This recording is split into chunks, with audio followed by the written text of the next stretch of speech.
Bonjour à tous, Monsieur Hamza, votre professeur de chimie. Bienvenue à cette vidéo capsule examen sur l'absorption, l'émission et la relation de Planck. Avant de commencer, souriez parce que tout ça va bien se passer. Donc, concernant les relations fondamentales et la variation d'énergie, qu'est-ce qu'il faut savoir? Il faut savoir que l'électron d'un atome, comme on a dit, peut passer d'un niveau d'énergie initiale à un autre niveau d'énergie finale différent. Et donc ce passage-là, on l'appelle transition électronique, qui est caractérisée par la différence d'énergie delta E qui est égale à E final moins E initial. Et donc, si E final est plus grand que E initial, dans ce cas-là, delta E est positif. Et si delta E est positif, on dit que l'électron gagne de l'énergie par absorption. On va expliquer ça différemment.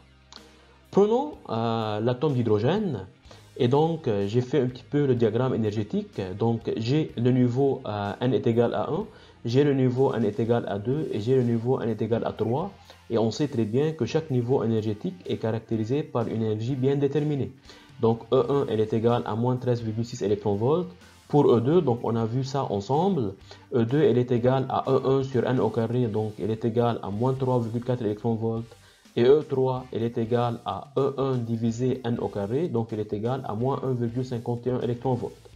Maintenant la question, si l'électron se trouve à l'état fondamental n est égal à 1, et donc pour avoir un phénomène d'absorption, on va envoyer un rayon lumineux, et donc l'électron va absorber le rayon lumineux, et dans ce cas-là, on dit que l'électron est excité, et dans ce cas-là, il va quitter l'état fondamental vers un état excité. Ça peut être l'état 2, ça peut être l'état 3.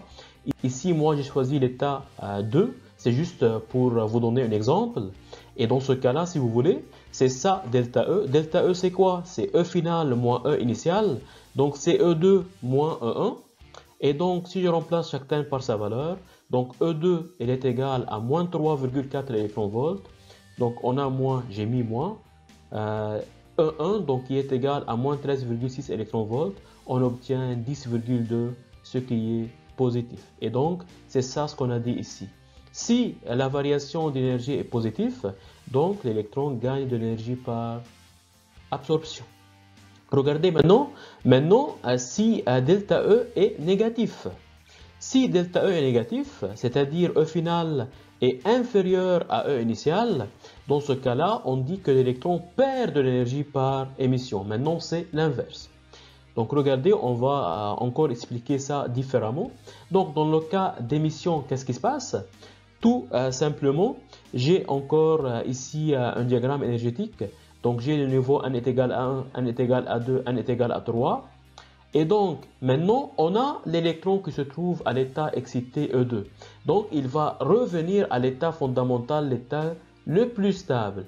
Et donc, en revenant à l'état le plus stable, dans ce cas-là, il va émettre de la lumière. Et dans ce cas-là, pour calculer delta E, qu'est-ce qui va se passer? Tout simplement, delta E, c'est E final moins E initial.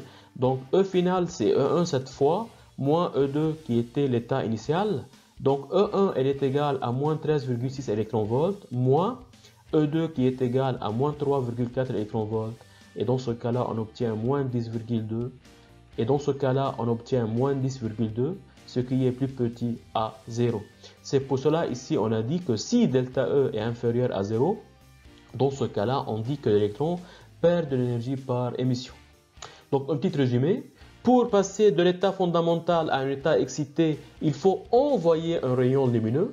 Et donc, lorsqu'on a un électron qui se trouve à l'état excité et il va revenir à l'état fondamental ou bien à un état excité inférieur, dans ce cas-là, il va émettre de la lumière. Et donc maintenant, ce qui est hyper important à savoir, c'est la relation de Planck. Donc, qu'est-ce qu'il faut savoir ici? Il faut savoir que l'énergie ne peut varier de façon continue. Donc, on a une discontinuité dans l'énergie parce que chaque énergie est quantifiée. Chaque niveau d'énergie est caractérisé par une énergie spécifique et quantifiée. En, elle est égale à E1 sur n au carré. Et donc, la relation de Planck va nous permettre de calculer l'énergie ou bien la longueur d'onde ou bien le nombre d'ondes du photon. Et donc, on prend la valeur absolue de delta E. Pourquoi la valeur absolue de delta E? Parce que comme vous avez vu, donc la variation de delta E, ça peut être ou bien négatif ou bien positif. Tout dépend si on est en émission ou bien en absorption. Et donc, la valeur absolue de delta E, elle est égale à h nu, qui est égal à hc sur lambda. Donc, nu ici, elle est égale à c sur lambda. C'est hyper important, c'est à apprendre par cœur. Et hc sur lambda, elle est égale à hc nu prime. Et dans ce cas-là, on peut dire que nu prime, elle est égale à 1 sur lambda.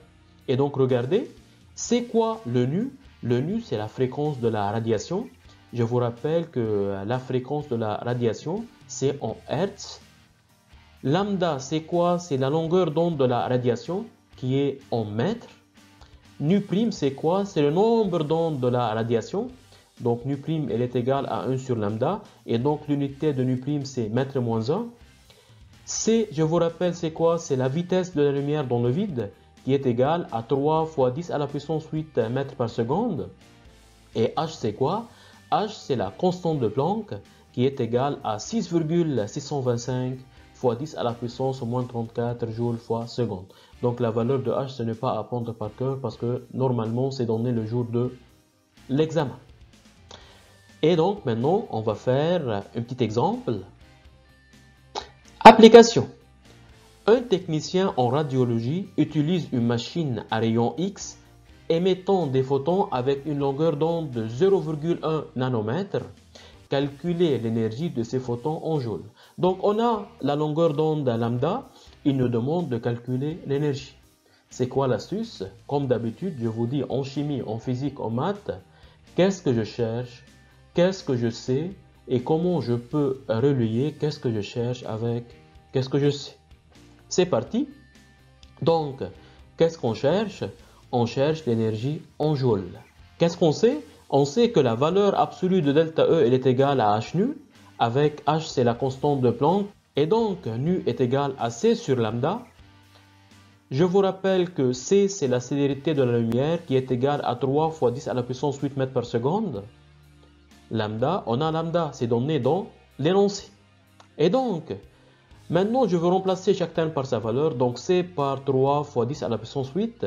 Diviser lambda, donc regardez très bien, lambda est en nanomètres, donc 0,1 fois, nanomètre c'est 10 à la puissance moins 9 mètres, donc j'ai fait la conversion, et donc j'ai obtenu 3 fois 10 à la puissance 18 Hz. Donc l'unité de la fréquence dans le système international c'est le Hz. Maintenant, donc on a quoi? On a la valeur absolue de delta E, donc qui est égale à h nu.